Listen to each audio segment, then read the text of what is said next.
ঝুলন আসলে কি, আমি অল্প সময়ের মধ্যে এই তত্ত্বটি বলেই পাঠ বিশ্রাম রাখবো। ঝুলনের তত্ত্ব এবং তথ্য, উনি তথ্যও বলেছেন, তথ্য পার্থক্য। আচ্ছা, লক্ষ্য করুন, ভগবানের লীলা দুই প্রকার, একটু সতর্ক হন, লাগবে না বাবা। ভগবানের লীলা দুই প্রকার, একটি নিত্য লীলা আর একটি হলো নৈমিত্তিক লীলা। কি বললাম বাবা, শুনছো তোমা? একটি নিত্য লীলা আর একটি হলো নৈমিত্তিক লীলা। তো এই ঝুলনটা শ্রাবণ শুক্লা তৃতীয়ায় বৃন্দাবনে শুরু হয় আর পূর্ণিমাতে এসে সমাপ্ত হয়। আর আমাদের বঙ্গদেশে শুরু হয় একাদশী থেকে 5 দিন পূর্ণিমা পর্যন্ত। বোঝা গেল? বৃন্দাবনে হয় ত্রয়োদশ দিবস, 13 দিন ধরে। আর শুক্লা শ্রাবণ তৃতীয়া থেকে শুভারম্ভ হয়, পূর্ণিমাতে গিয়ে ঝুলনটা সমাপ্ত হয়। আর আমাদের বঙ্গদেশে একাদশী থেকে আর পূর্ণিমা পর্যন্ত আমাদের মনে হয় শুরু হলো আজকে থেকে। আমরা ভালো দিনেই আপনাদের শ্রীমন্দিরে এসেছি, ঝুলনের দিনে, আজকে তিথিটা। আচ্ছা বাবা, একটা কথা বলি, ভগবান যেমন চিন্ময়, তার তিথিগুলো, বিশেষ তিথিগুলো কিন্তু চিন্ময়। তার মানে আজকের তিথিতে সোনাই সোহাগা যোগ হয়েছে। একে তো ঝুলন আরম্ভ, তারপরে আজ হরিবাসর তিথি, একাদশী তিথি। সোনাই সোহাগার একটি তিথি আজ আমরা হাতে পেয়েছি। একাদশী তিথিতে যারা হরিবাসরে হরিকথা শ্রবণ কীর্তন করেন আর ঝুলনের শুভারম্ভে যারা ঝুলন মহিমা তত্ত্ব ভগবানের এই শ্রবণ কীর্তন করেন, তারা তো ধন্যাতিধন্য হবেন। কারণ ভগবানের ন্যায় এই তিথিগুলো চিন্ময়। জন্মাষ্টমীর দিনটা অন্য দিনের মতো নয়, রাধাষ্টমীর দিনটা অন্য দিনের মতো, একাদশীর দিনটা অন্য দিনের মতো নয়। আচ্ছা, আকাশের চাঁদ একটা না দুটি? তো অষ্টমীর চাঁদ আর পূর্ণিমার চাঁদ কি এক বলা যাবে? মহিমায়, আলো দানে অষ্টমীর চাঁদ তো মধ্যরাত্রে হারিয়ে যায়, কিন্তু পূর্ণিমার চাঁদ সারা নিশি। আজকে আমাদের ভাগ্যের পূর্ণিমা, গৌর কৃপার পূর্ণিমা। একাদশী যোগ হয়েছে, আবার ঝুলন যোগ হয়েছে।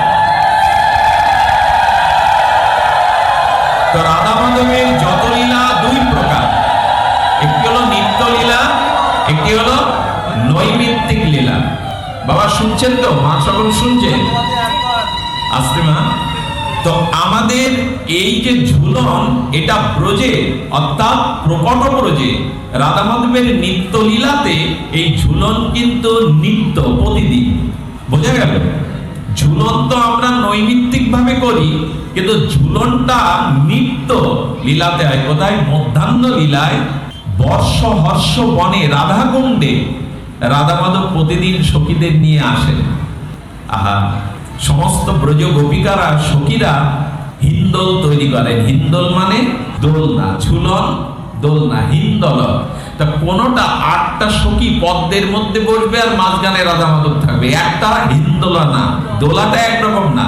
আবার কোনটাতে রাধা মাধব বসবেন আর কেউ, আর দুই পাশে ললিতা বিশাখা থাকবে, 4 জন। এরকম করে অনেকগুলো দোলনা বর্ষা হর্ষ বনে রাধাকুণ্ডে প্রতিদিন রাধা মাধব আসেন। এবং রাধা মাধব এসে ওই সখীরা কি করেন? রাধা মাধবকে সুন্দর আর ফুলসজ্জা, বৃন্দাবনে কিন্তু সোনার কদর নাই, বৃন্দাবনের বনদেবতা রাধা মাধবকে ফুল দিয়েই সাজাতে হয়। ওখানে সোনার মানান খুব বেশি নয়, ঐশ্বর্য নাই তোমার ওখানে। রাধা মাধব, আচ্ছা চিন্তা করো তোমা, গোধূলি বেলায় উত্তর গোষ্ঠে গোবিন্দ নগ্ন পায়ে বালুর উপর দিয়ে ব্রজধূলির মধ্যে হেঁটে আসছেন, পায়ে পাদুকা নাই। বৈকুণ্ঠের নারায়ণের পাদুকা আছে, কিন্তু বৃন্দাবনে গোবিন্দের বা রাধারানীর পায়ে কোনো পাদুকা পাবেন না। খালি পায়ে গোবিন্দ আসছেন। আর গোখুর উত্থিত, অর্থাৎ গরুর লক্ষ লক্ষ গাভী মায়ের খুর থেকে উত্থিত যে ধুলা, সেই ধুলাটা গোবিন্দের কমল বদনে ছেয়ে গেছে। চুলগুলো, কেশটা মাঝে মাঝে কপালের কাছে, আর কপালের কাছে এসে বসে কানের এক পাশে বৃন্দাবনের বন ফুল গোজা, যেন মুরলী মোহন, শ্যাম সুন্দর মদন মোহন, অপূর্ব রূপসাথে ধেনুবৎসনী। এই রূপ আর ব্রজে ছাড়া অন্য কোথাও মানায় না। তো সেই ব্রজে আর রাধাকুণ্ডে বর্ষা হর্ষ বনে মধ্যাহ্ন লীলায় আর গোপীরা এমনি করে হিন্দোলা দোলা তৈরি করে রাখেন। তারা কি করেন জানেন? রাধা মাধবকে বসান, সেই হিন্দোল দোলনায় বসিয়ে সুরসঙ্গীত মূর্ছনায় আর ওইভাবে দোল দিতে থাকেন। আচ্ছা, দোল যখন দিতে থাকেন, গোবিন্দ একটু ইশারা করছে সখীদের, ইশারা করছে দোলটা একটু জোরে দাও। দোল মৃদুমন্দ দিচ্ছে তো, ললিতার দিকে ওইখানে মুখে কথা হয় না, ওখানে সব অনুভূতির কথা হয়। যারা খুব বোঝে না তাদের চোখে চোখেই কথা হয়, অনুভূতিতেই অনেক কথা হয়, মুখে বলা লাগে না। তো গোবিন্দ যখন একটু চোখ কটাক্ষ করে বলেছেন, ললিতা বিশাখা ইচ্ছা করে দোলনাটা এত জোরে টান দিচ্ছে রাধারানী পড়ে যায় কিনা ভয় হচ্ছে, ওইটাই তো চাচ্ছিল রাধারানী। তখন রাধারানীকে কানে কানে শ্যামসুন্দর বলছেন, পড়ে যাওয়ার সম্ভাবনা আছে রায়, যদি না পড়তে চাও আমাকে জড়িয়ে ধরো, আমাকে জড়িয়ে ধরো, পড়বার সম্ভাবনা নেই। গোবিন্দ যেন বললেন, আমাকে যে জড়িয়ে ধরে তার পড়ার বা পতনের কোনো সম্ভাবনা নেই, পারলে আমাকে জড়িয়ে ধরো, সংসারে আর কোনো জিনিস জড়িয়ে ধরে থাকলে তুমি নিশ্চিন্তে পাবো, আমাকে জড়িয়ে ধরো। রাধারানী আবেশে গোবিন্দের কণ্ঠলগ্না হয়ে জড়িয়ে ধরেছে। ললিতা বিশাখা বলছে, এই দৃশ্যটা দেখবার জন্যই তো এত আয়োজন, এই দৃশ্যটা দর্শন করবার জন্যই তো এত আয়োজন। ওদের যুগল না দেখলে। একটা আশ্চর্য কথা কি জানেন, কথাটা বলি যদি সাহস দেন, যদি কৃপা করেন, এ কথা মাইকে বলবার কথা না। রাধারানীর সখীদের যে মঞ্জুরি ভাব সাধনা, আমাদের এক মঞ্জুরি কে গোবিন্দ তখন বলছেন, এসো তুমি আমার কুঞ্জে এসো। মঞ্জুরি বলছে, শ্যামসুন্দর আমি একা তোমার কুঞ্জে যাব না। আচ্ছা, ভগবান হাত বাড়িয়ে ডেকে যদি বলে আপনি কুঞ্জে আসেন, আপনি অস্বীকার করবার সাহস রাখেন? কিন্তু রাধারানীর মঞ্জুরিগণ তারা বলছে, শ্যাম আমি যাব না কুঞ্জে, কারণ রাধারানী ছাড়া আমি একা তোমাকে সেবা বা আনন্দ দেব না। আর রাধা দাসের কি মহিমা! গোবিন্দ তখন বলছেন, তুমি দাঁড়াও কুঞ্জে, আমি রায়কে সাজিয়ে আনছি। মঞ্জরি সুললিত আর অনুরাগিনী রাগিনী রাধারানীকে আর সুকময় শৃঙ্গার করে সাজিয়ে রাধা মাধবকে যুগল বসালো। বিলাস ও আনন্দ পেয়ে যখন বাইরে এসেছে শ্যামসুন্দর, তখন বলছেন, তুমি আমাদের মিলন করিয়ে দিয়েছো, আমার গলার প্রসাদী মালাটা আমি তোমায় দিচ্ছি, গ্রহণ করো। মঞ্জরি কি বললো জানেন? রাধারানীর মঞ্জরি বলছে, শ্যামসুন্দর তোমার মালা আমি নেব না। পৃথিবীর এমন কেউ আছে যে গোবিন্দের মালাটা খুলে দিলে বলে আমি নেব না? কেন নেবে না? বলে ওটা রাধারানীর প্রসাদী মালা না, রাধারানী প্রসাদী না করলে ওই মালা আমি নেই না। আমি আপনাদের বলি মা, গোবিন্দকে যতটা ভালোবাসেন তার থেকে আরো বেশি রাধারানীকে ভালোবাসেন। গোবিন্দ পেতে আর বিলম্ব থাকবে না। রাধিকার চরণ রেণু ভূষণ তোর করিয়া তনু অনায়াসে পাবে। যদি রাধারানীকে ভালোবাসতে পারেন, তার চরণে গোবিন্দের থেকে আপত্তি বেশি থাকে, তবে কৃষ্ণকে মিলিয়ে দেবে রাধা, ওটা তার সম্পদ। বৃন্দাবনে সব বলে জয় রাধে জয় রাধে রাধে। রাধারানী কোথায় গিয়েছিলে? কেউ শ্যামকুণ্ড বলে না, বলে রাধাকুণ্ড। আচ্ছা বাবা, অদ্ভুত কাণ্ড হলো, তুলসীদাস গোস্বামী একবার বৃন্দাবনে গেলেন। উনি তো রাম সীতার ভক্ত, উনি যাকে দেখেন বলেন জয় রাম সীতারাম সীতারাম। যতবার বলে সীতারাম, ব্রজবাসীরা বলে জয় রাধে শ্রী রাধে। এক বাবাজিকে ডেকে বলছেন, আমি সীতারাম সীতারাম করে গলা ফাটাচ্ছি, তা তুমি জয় রাধে শ্রী রাধে বলো, তা তোমরা একটু যুগলে বলতে কি দোষ? রাধে শ্যাম বলো। ব্রজবাসী বলল, এক রাধে বললে গোবিন্দ আমাদের পিছনে ছুটে বেড়াবে। সংকেত কুঞ্জ, কুঞ্জটা হলো যারা ব্রজে যাবেন একবার যাবেন, সবকিছু এখনো এই কাল কোলাহলের যুগে স্থানটা এত নিরাবিল, এখনো সেই ছোঁয়া পাবেন, সেই অনুরাগ যেন বাতাসে বয়ে বেড়াচ্ছে সেই সংকেত কুঞ্জে। সৌভাগ্য হয়েছিল আমাদের যাওয়ার। কিন্তু রাধে শ্যাম বললে গোবিন্দ অতটা খুশি হবে না। এক রাধা বললে গোবিন্দ তার পিছনে ছুটে বেড়াবে কৃপা করবার জন্য। তো আমরা রাধে শ্যাম বলতে যাব, আমরা রাধারানী বললেই গোবিন্দ তার পিছনে ছুটে যাবে। রাধা নাম উচ্চারণ করলেই গোবিন্দ তার পেছনে ছুটে যাবে। এই জন্য রাধারানীর কিঙ্করী আর মঞ্জরি বলছেন, গোবিন্দ তোমার মালা দেব না, নেব না, ওটা রাধারানীর প্রসাদী হয়নি। শুধু ভক্তগণ, গোবিন্দের অধরে একটু তাম্বুল ছিল, চর্বিত তম্বুল মানে পান, সেই প্রসাদটা উনি মঞ্জুরিকে দিতে গেছেন। আমি তোমার প্রতি আজকে খুব প্রসন্ন, তুমি যুগল মিলন করিয়ে দিয়েছো, বলে তোমার অধরামৃত প্রসাদও আমি পাবো না, আমার রাধারানী যদি প্রসাদী না করে ওটা আমি পাবো না। আহারে, এরা কত রাধা নিষ্ঠ! এরা রাধারানী ছাড়া অন্য কিছু এরা জানে না। জানে যে রাধারানীকে যদি পায়, কারণ কি জানেন? যেদিন গোবিন্দকে মথুরার আর উৎকুর রথে নিয়ে যাচ্ছে, তখন সবাই কাঁদতে কাঁদতে মূর্ছিত হয়ে পড়েছে। কি করলো জানে? রাধারানী পড়ে মূর্ছিত হয়ে গেছে। রাধারানী দেহে আর প্রাণ নাই। গোপীগণ অপুরের রথের সামনে শুয়ে পড়েছিলেন, তুমি আমাদের বুকের উপর দিয়ে রথটা নিয়ে যাও, কারণ প্রাণনাথ ব্রজ থেকে চলে গেলে আমাদের প্রাণ থাকবে না। গোবিন্দ তো আমাদের প্রাণ, প্রাণ যদি তুমি নিয়ে যাও এ দেহে তো প্রাণ থাকবে না, রথের চাকাটা আমাদের বুকের উপর দিয়ে দাও। গোবিন্দও কাঁদছে, রাধারানী গোপীগণও কাঁদছে। রাধারানী কাঁদতে কাঁদতে যখন মূর্ছিত হয়ে পড়ে গেলেন, তখন বিপক্কা শক্তি চন্দ্রাবলী এসে বলছেন, ওরে গোপীরা, তোরা কৃষ্ণকে আর ডাকিস না। কৃষ্ণ যাচ্ছে, সে স্বতন্ত্র ঈশ্বর, তাকে ফিরানো যাবে না। কৃষ্ণকে যদি পুনরায় ব্রজে তোরা পেতে চাস, কৃষ্ণকে যদি তোরা আবার ব্রজে পেতে চাস, তাহলে রাধারানীকে বাঁচা। রাধা থাকলে কৃষ্ণ ব্রজে আসবে, রাধারানী না থাকলে কৃষ্ণ আসবে না। তোরা রাধাকে বাঁচা। যদি রাধারানী ব্রজে থাকে, কৃষ্ণকে আবার আসতে হবে, কিন্তু রাধারানী ব্রজে না থাকলে কৃষ্ণ আর কখনো ফিরবে না। এই জন্য রাধা নামটা আগে দেওয়া কেন বাবা? কৃষ্ণ আগে বলা যেত, কৃষ্ণ রাধা না। রাধিকার চরণ রেণু ভূষণ করিয়া তনু, অনায়াসে পাবে গিরি ধারী। হে রাধে, আমাদের অনুপজি এখানে আছেন, রাধাকুণ্ড থেকে একটা লীলা শোনাচ্ছিল আমায়, জানেন? রাধার কৃপা শুনবেন বাবা। আসলে রাধা কথা বলতে গেলে কণ্ঠরুদ্ধ হয়ে যায়, অন্য কিছু আসে না। এই জন্য রাধা তত্ত্ব সর্বশেষ তত্ত্ব। এক ভাঙড়ি মেতর, সে হলো ভাঙড়ি মেতর, ময়লা আবর্জনা ঝাড়ু দেয় মা। রাত্রে এক কুঞ্জে রাধা মাধবের লীলা হয়েছে, তো সেইখানে সংকেত কুঞ্জে এক ভাঙড়ি ঝাড় দিচ্ছে, মেতর ঝাড় দিচ্ছে। ওকে মেতর বলা যাবে না, ব্রজ ঝাড় দিচ্ছে তো ব্রজ ধুলায়।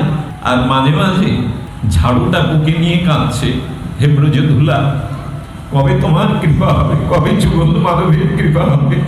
ঝাড়ু বুকে নিয়ে কেউ কাঁদে মা?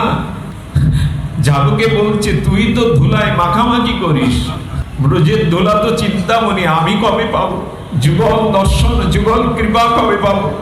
হে ধুলি, আমায় কৃপা করো বলে বলে যখন কাঁদছেন, পাশে রাধারানী আর সংকেত কুঞ্জে শ্যাম সুন্দরকে নিয়ে বসেছিল। রাধারানীর চোখের কোণে জল চিকচিক করে উঠল। গোবিন্দ অঙ্গুলি দিয়ে মুছিয়ে বলছেন, ও কোন ভক্তকে স্মরণ করছে বুঝি? এত করুণা! কোন ভক্ত রাধারানীকে স্মরণ করলেই রাধারানীর চোখ ঝাপসা হয়ে যায়। বলেন, হ্যাঁ গো, বাইরে এক ঝাড়ুদার ঝাড়ু দিচ্ছে, সে মনে মনে ব্রজধুলা বুকে করে বলছেন, কবে যুগল পাবো, কবে রাধা মাধব শ্যাম সুন্দর। আমি বলছি, যাও ওকে কৃপা করে এসো, দর্শন দিয়ে এসো। শ্যাম বলছে, একজন ঝাড়ুদার আমাকে দেখা পাবে? যুগী ঋষি যুগ যুগান্তর তপস্যা করেও আমার চরণ পায় না, ও তো ঝাড়ু দিচ্ছে, ও দেখা পাবে? রাধারানী বলছেন, ওর কথা আমার মনে বড়ে পড়ছে, দয়া হয়েছে, যাও ওকে দেখা দাও। গোবিন্দ সামনে এসে বলছেন, কি চাই তোমার, কি চাই তোমার? গোবিন্দের দিকে অপলক নয়নে তাকিয়ে প্রেমাস্ত্র বলছেন, হে প্রাণনাথ, যদি দেখা দিলে তোমার গায়ের যে নীল জামাটা, ওইটা আমার স্মৃতিরূপে দাও। বললেন, আমি গতকাল বাবা আমার জন্মদিনে জন্মাষ্টমীতে এটা গড়িয়ে দিয়েছে, আমি বাবাকে কি জবাব দেবো? জামাটা আমি দিতে পারবো, অন্য কিছু চাও, মুক্তি চাও, মুখ চাও। বললেন, শ্যাম সুন্দর, আমি বুঝেছি তোমার হৃদয়টা কঠিন, আমার রাধারানীর কাছে কিছু চাইলে রাধারানী ফিরাতো না। শ্যাম, তোমার হৃদয় বড় কঠিন, তুমি ফিরে যাও, তোমার জামা ছাড়া আমি কিছু চাই না। রাধারানীকে বলছেন, কার কাছে পাঠিয়েছে? আমার নতুন জামাটাই তো চেয়ে বসেছে, আমি মাকে গিয়ে কি বলবো, নন্দ বাবাকে কি বলবো? আমি জামাটা দিতে পারবো না, পারলে তুমি যাও। রাধারানী ওর ব্যাকুলতা থেকে বাইরে ঘোমটা দিয়ে বেরিয়ে এসেছে। রাধারানীর প্রেমময়ী চরণের জ্যোতিতে ও মূর্ছিত হয়ে পড়ে গেছে। রাধারানী তাকে চেতনা ফিরিয়ে দিলেন, কি চাই তোমার? হে ঠাকুরানী, হে কৃপাময়ী, যদি দাও তা তোমাদের এই কুঞ্জে বিলাসের প্রসাদী তোমার উন্নি বস্তুটা আমায় দাও, ঘোমটার যে উন্না বস্তুটা ওইটা আমায় দাও। যেটা গোবিন্দ চাইলেও দিতে কিনা, গোবিন্দ চাইলেও রাধারানী দিত কিনা সন্দেহ। আর সেই ভাঙড়ি আর ঝাড়ুদারকে আর রাধারানী ঘোমটাটার থেকে উন্নির বস্ত্রটা প্রসাদী করে হাতে ছুড়ে দিল। যেই বুকে নিল, প্রেমে মূর্ছিত হয়ে আর ব্রজধুলা আর পাগল হয়ে গেছিল, আর তাকে পাওয়া যায়নি, আর তাকে অনুরাগে পাওয়া যায়নি। সে প্রেমে মূর্ছিত হয়ে পড়ে গেছিল। ভোরের রক্তিম রাঙে পূর্ব দিগন্তে উদ্ভাসিত সূর্য উঠছে। শ্যামসুন্দর তখন বলছেন, শ্যামসুন্দরকে বলছেন, রাধারানী আমি চলে যাব, আমি জাপুটে যাব, তো আমি এখন এইভাবে ঘোমটা বস্ত্রটা তো দিয়ে দিয়েছি, এখন কি করব? বলে গোবিন্দ এক কাজ করো, তোমার জামাটা দাও, আমি মাথাটা ঢেকে একটু ঘোমটা মতো করে আর চলে যায়। রাধারানীর কথায় সেই জামা মাথায় দিয়ে ঘোমটা পরে রাধারানী চলে গেল। এমন করুণাময়ী আমার রাধে, এমন কৃপাময়ী আমার রাধে। তাই রাধার চরণে যাদের রতিমতি, তবে গৌর চরণে রতি না হলে, নিত্যানন্দ কৃপা না হলে কিন্তু রাধার চরণে রতিমতি আসবে না। নিতাই গৌরের করুণা হলেই রাধা মাধবের আর এই ভগবত প্রেম এসে যাবে। তো ঝুলন লীলাটি তাহলে কি? এই হর্ষ বর্ষ আর মধ্যাহ্ন লীলাতে হিন্দোলা দোলনায় এমনি করে দোদুল দোলনায় দোল দিয়ে যান, এইটা হলো নিত্য লীলা। যারা যুগল উপাসনা পেয়েছেন তারা প্রতিদিন এই লীলা স্মরণে আনেন। আর আমাদের যে ঝুলন, সেই ঝুলন লীলাটি হলো নৈমিত্তিক। আজকে যে ঝুলন এখানে উদযাপন হচ্ছে রাধা মাধব মন্দিরে, রাধা গোবিন্দ মন্দিরে, এটা হলো নৈমিত্তিক। বছরের শুক্লা শ্রাবণী তিথিতে শুরু হয়ে পূর্ণিমাতে সমাপ্ত হবে। আচ্ছা, এর তত্ত্বটা কি বাবা জানতে চেয়েছেন? উনি জানতে চেয়েছেন এই হিন্দোল দোলনার তত্ত্বটাকে, একটা অপূর্ব তত্ত্ব, সিদ্ধান্ত আনন্দ মঞ্জুষা আমার গুরু মহারাজ মণিমুক্তার মতো দান করেছেন। ছিল গুরু মহারাজ রাধাকুণ্ডে তার সাধুকে হরিকথার নির্ঝরণী স্নাত করেছেন আমাদের। আচ্ছা বাবা, আনন্দের ধর্ম কি? আনন্দের তো একটা ধর্ম আছে না? জলের একটা ধর্ম আছে না? আগুনের একটা ধর্ম আছে না? আছে কি না? তো আনন্দের ধর্ম কি? আনন্দের ধর্ম হলো আনন্দের ধর্ম হলো আনন্দ কখনো একটি পাত্রে সীমাবদ্ধ থাকে না। আনন্দটা আমার হৃদয় ছাপিয়ে যখন অন্যকেও আনন্দিত করে, এটাই হলো আনন্দের। আচ্ছা বাবা, এখানে আমাকে একা বসিয়ে আপনারা সবাই যদি গৃহে চলে যান মন্দির বন্ধ করে, আমার যে হৃদয়ের আনন্দ এটা উচ্ছ্বসিত হবে তো? আমি আনন্দ পাবো না, আনন্দটা অন্যখানেও যাবে না। এখন যেটা হচ্ছে, তাহলে আনন্দের ধর্ম হলো আমাদের চিত্তে আর ভজন বা সাধু সঙ্গের দ্বারা, উপাসনার দ্বারা, ভজনের দ্বারা যে আনন্দটা আমাদের মনে পৌঁছায়, ওই আনন্দের ধর্ম হলো তার চিত্তে শুধু আনন্দটা সীমাবদ্ধ থাকে না, সেটা ছড়িয়ে পড়ে। আচ্ছা, বিষয়ী লোকের, সাংসারিক লোকের আনন্দটাও ছড়ায়। যার বাড়িতে বিবাহ, যার অন্নপ্রাশন, বিবাহ বার্ষিকী, সে কি ঘরে দোল দিয়ে ওটা পালন করে? মা আত্মীয় স্বজনকে ডাকে, বন্ধু বান্ধবকে ডাকে, ওখানে গান বাজনা হয়, খাওয়া দাওয়া হয়। আচ্ছা, আমাদের প্রাকৃত জড়ীয় আনন্দটাও কি দু চারজন নিয়ে ঘরে দোল দিয়ে করে মানুষ? তার মানে আনন্দের ধর্ম হলো আমার মধ্যে থেকে অন্যদের মাঝে ওটা ছাপিয়ে যাক, ছড়ে যাক, এইটাই হলো আনন্দের। এই জন্য বিবাহ, জন্মদিনীতে আত্মীয় স্বজন, বন্ধু বান্ধব, খাওয়া দাওয়া, গান বাজনা, খাদ্য নিয়ে আনন্দ করা হয়। তা রাধা মাধব যে লীলা করলেন এই জগতে এসে, ওই আনন্দটা কি শুধু তাদের মধ্যে সীমাবদ্ধ থাকবে না, ছড়িয়ে দেবে? জগতের আনন্দটা যদি আত্মীয় স্বজন, পাড়া প্রতিবেশীর মধ্যে ছড়িয়ে যায়, তো রাধা মাধব যে লীলা আনন্দ জগতে প্রকট করলেন, ওই আনন্দ কি ওনাদের মধ্যে, বৃন্দাবনের মধ্যেই সীমাবদ্ধ থাকবে?